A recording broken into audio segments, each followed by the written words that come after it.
2분기에 이제 실적 잘 나오는 종목들은 그래도 눈여겨봐야 될 거 아니에요. 네. 뭐 장이 빠지면 빠지는 대로 좋고요. 예.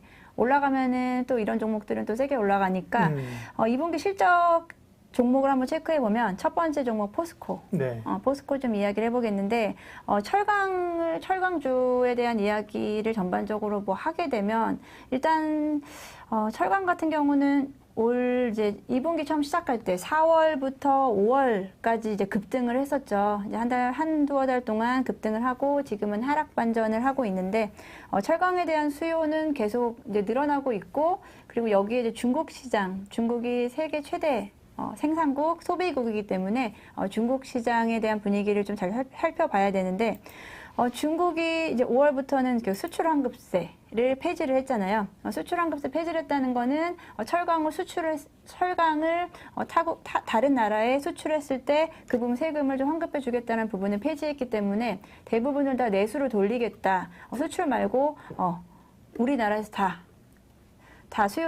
수요를 소진하자라는 차원에서 수출환급세가 폐지가 됐기 때문에 우리나라로 들어오는 중국의 철강 공급이 아무래도 좀 비싸게 되겠죠. 네. 그러면 자연스럽게 국내 철강 업체들이 조금 더 가격 메리트가 있을 거고 이제 이런 부분이 계속 이어진다면 공급은 좀 한정되어 있는데 수요는 뭐 지금 유지되거나 조금은 더 좋아질 수 있을 것 같다라는 부분 때문에 철강업은 지금 주가는 이렇지만 하반기에도 계속해서 수급에 약간 갭이 있기 때문에 이 부분에서는 철강은 계속 괜찮다라고 보는데 오늘 좀 많이 빠졌어요. 오늘 빠졌는데 포스코가 그나마 좀 선방을 한 모양새고요. 포스코 같은 경우는 일단 2분기 영업이익 면에서 일단 추정치로는 주요 증권사들이 추정하기로는 2분기 영업이익이 1조 8천억 원 정도로 집계를 될 것 같다. 이거는 2011년도에 2011년 2분기 실적이 1조 7천억 원이었는데 그해 한 10년 만에 1조 8천억 원을 넘을 수 있는 가능성도 있다라고 이야기를 하면서 2분기 실적에 대한 부분을 좀 기대해 볼 만하고요. 아까 말씀드린 대로 뭐 이제 그 철강 수요는 계속 늘어나기 때문에 계속 뭐 내년 전반적으로 철강 가격은 판가는 점점 더 높여지고 있고 이미 인상을 한 부분 여기에다가 3분기에 추가적으로 또 상승을 할 수 있다. 이미 뭐 국내 조선업과 자동차 업계와는 이미 그 인상된 가격에 대한 합의를 다 봤다고 하기 때문에 3분기에도 이 인상된 가격으로 인해서 일단 마진 면에서는 괜찮을 것 같다라고 좀 생각이 들고요. 포스코가 뭐 일단 2분기 실적도 있지만 워낙에 좀 주가 흐름이 안 좋았었기 때문에 저는 좀 저가 매수 타이밍으로 좀 보고 있고요.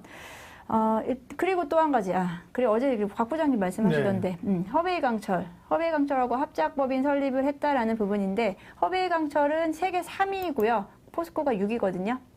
6인데 허베이강철은 중국 내에서 자동차 강판에 대한 부분을 공급을 하고 있는데 이 부분에 50대 50을 합작법인 설립해서 포스코가 중국 내에서 자동차 강판에 대한 부분을 선제적으로 좀 대응을 하겠다라는 부분이 눈여겨볼 부분이라고 생각을 합니다. 그리고 뭐 나머지 이제 뭐 계열사들, 자회사들, 뭐 2차 전지, 포스코 케미칼이라든지 그리고 수소산업 뭐 전반적인 뭐 친환경 사업으로의 사업 전환 부분에서도 점수가 괜찮다라고 전체 평점을 내릴 수 있고요.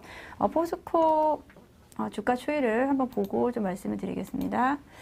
포스코 일단 이제 철강주가 많이 움직였을 때 포스코는 워낙에 좀 무겁기 때문에 그렇게 뭐 급등을 하고 나머지 뭐 동국이 뭐 현철이 이런 애들 올라갈 때랑은 좀 그렇게까지 흐름을 쫓아가지 못했지만 못했음에도 불구하고 조정 받을 건 좀 다 받았습니다. 조정 이미 받은 좀 상태고 일단 33만 원대에서 이제 6월 동안 33만 원대를 좀 지지를 하고 있었고 이제 그런 부분에서 여기 이제 이런 부분에서 저는 좀 반등을 좀 할 수 있을 것 같다라는 생각이 들고 실적이 이제 발표되는 시즌 돌입하게 되면은 한번 좀 슈팅이 올라올 수 있을 것 같다라는 부분에서 지금 좀 많이 빠졌기 때문에 저가 매수 타이밍으로 좀 잡아보고 있습니다. 네, 포스코는 눈여겨보자는 거예요. 네. 관심주로 좀 넣어놓고요. 철강주 가운데 실적이 좋아지는 거는 어쨌든 간에 포스코 그다음에 해운주 이런 거 실적 엄청 좋지 않겠어요? 네. 주가에 얼마나 선반영 녹여냈느냐 이게 이제 관건인 건데요. 네. 포스코 같은 경우 좀 조정을 받았으니까 관심 있게 보고요. 또 다음 기업은요? 다음 기업도 마찬가지로 네. 지금 좀 실적도 좋지만 그리고 좀 최근에 많이 빠진 종목들을 봐야 되잖아요. 지금 살 종목이 없는 상태에서 네. 오른 종목 따라가기엔 부담스럽기 때문에 두 번째는 금호석유 가지고 왔습니다. 네. 금호석유 같은 경우는 뭐 주력 제품이 뭐 NB 라텍스, 에폭시, 뭐 합성 고무 여러 가지가 있는데 이제 라텍스에 대한 수요가 가장 작년도부터 해서 이제 코로나19로 인해서 라텍스 수요, 그 라텍스 장갑이죠. 네. 그거에 대한 부분에서 가장 큰 주력 상품으로 보고 있고요. 그 라텍스 수요가 계속 늘어나기 때문에 추가적으로 좀 여기에 모자라서 추가적으로 한 2,500억 원 정도를 투자를 해서 증설 이야기가 나오고 있다. 추가 증설은 계속 진행되고 있다라는 부분이고 이런 분위기가 이제 선제적으로 이제 투자를 해서 선제적도 아니죠. 지금 글로벌 1위 자리이기 때문에 계속 그 자리를 공고히 하기 위해서 추가적 증설 이어지고 있다라는 부분입니다. 그리고 뭐 라텍스뿐 아니고 뭐 에폭시, 합성 고무 전반적으로 뭐 핵심 사업들은 계속 수익성이 좋아지고 있기 때문에 이쪽 부분으로 해서 일단 충분히 가능성인 그 실적에 대한 부분은 충분히 반영이 된다고 생각을 하고 2분기 실적이 지금 전망치로는 매출액 2조 2천억 원, 영업이익이 이제 8,700억 원 정도 예상을 하고요. 시장 컨센서스를 좀 상회할 수 있을 것 같다라는 분위기 때문에 제가 가지고 왔고 지금 최근에 한동안 좀 많이 관심을 좀 받았지만 최근에 시장에서 분위기가 시장에서 좀 언급이 안 되고 있는 조금은 좀 무거운 종목이지만 그래도 지금 6월 내내 자리를 잘 지키고 있었던 금호석유 제가 가지고 왔습니다. 제가 아까 포스코도 보니까 네. 예측하는 이익을 가지고 배수를 PR을 산정해 보면 7, 8배. 금호석유도 벌어들일 이익으로 PR을 계산하면 4배, 5배니까 엄청나게 PR은 낮은 건데요. 근데 경기 관련주들은 소위 이제 영어로 시크리컬 경기 관련주들라는 건 항상 사이클을 타기 때문에 시장에서 그렇게 높게 밸류를 잘 안 줍니다. 그래서 그런 것도 좀 엄청 싼데 4배면 그렇게만 생각하기는 좀 어려움이 좀 또 있어요. 근데 기본적으로 오늘 얘기는 다 이제 2분기 실적 얘기가 나오면 실적이 받쳐줄 만한 종목 가운데서 좀 빠져있고 눈여겨볼 만한 이런 종목이네요, 보니까. 네, 맞습니다. 네. 네. 금호석유와 포스코 봤고요. 네. 또 한 관심주. 가지 최근에 좀 관심을 갖는 종목인데 그 에코프로 HN 네. 최근에 이제 그 에코프로에서 인적 분할된 네. 분할 상장된 인적 분할된 법인인데 이제 환경 사업 부분을 이제 좀 떨어뜨려서 이제 에코프로 HN으로 신규 상장은 아니고 이제 분할 상장된 기업인데요. 친환경 토탈 솔루션 제공하는 업체입니다.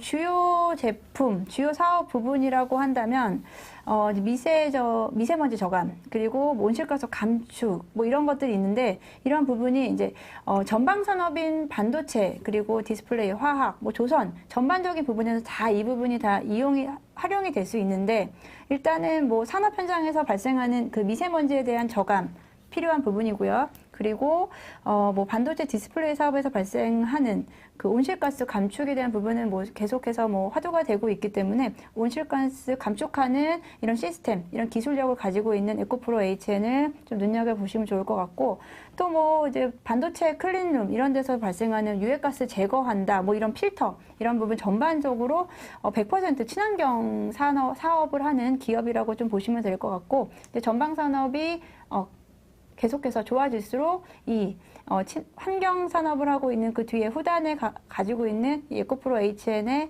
매출력도 계속해서 늘어나지 않을까 좀 생각을 하고요. 뭐 그런 부분에서 뭐 지금은 이제 뭐 국내 기업 중심으로 국내 고객사들 중심으로 좀 이어지고 있고 워낙에 좀 에코프로 계열사 내에서도 워낙에 역할력이 좀 크지만 네. 뭐 앞으로는 이제 글로벌 기업들 뭐 유럽 자동차 쪽이라든지 뭐 일본 쪽으로 이제 진출을 조금 준비하고 있다는 부분에서 시장은 분명히 커지고 있는 건데 사실 이런 기업이 그렇게 많진 않잖아요. 시장에 나와 있는 이 환경 토탈 솔루션을 하는 그런 기업은 그렇게 아직은 나오지 않기 때문에 좀 그 섹터로 묶기에는 좀 약한 감이 없지 않아 있지만 기업 하나로 보기에는 좀 괜찮다라고 좀 생각이 들고 에코프로 HN이 5월 시점이 말에. 얼마나 되나? 에코프로 HN, 에코프로 HN. 에코프로가 참 대단한 기업이에요, 그죠? 에코프로 BM도 그렇고, 네. 그죠? 찾아주시겠어요? 예. 네. 에코프로 HN 같은 경우에 이제 분할 상장 5월 28일 날 했는데요.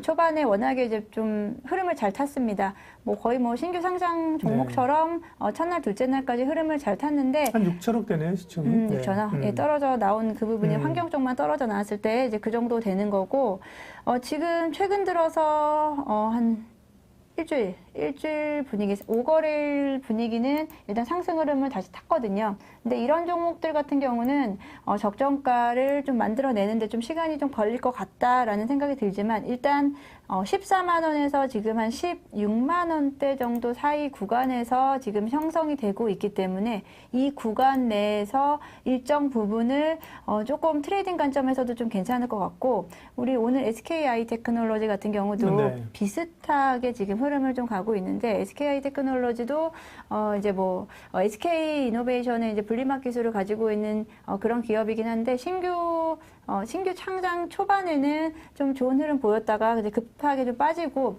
일정 부분 좀 다지기를 한 후에 반등이 좀 있었기 때문에 에코프로 HN도 저는 이제 비슷한 궤로, 같은 궤로 좀 보고요. 에코프로 HN은 에코프로의 그 계열사 중에서 조금은 좀 특별하다라고 좀 생각이 들고 눈여겨 보시면 좋을 것 같습니다. 네.